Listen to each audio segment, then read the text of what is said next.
তুমি কি জানো পৃথিবীর সবচেয়ে শক্তিশালী রাজা মারা গেলেন কিন্তু কেউ জানল না, এমনকি জিনরাও না?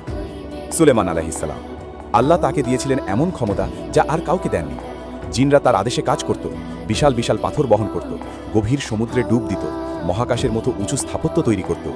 বাইতুল মাকদিস নির্মাণ চলছে, বিশাল কর্মযজ্ঞ, হাজার হাজার জিন কাজ করছে। তারা ভাবত সুলেমান আলাইহিসসালাম দেখছেন, তিনি আছেন। একদিন সুলেমান আলাইহিসসালাম তার লাঠিতে ভর দিয়ে দাঁড়িয়ে আছেন, চোখ বন্ধ, নিঃশব্দে।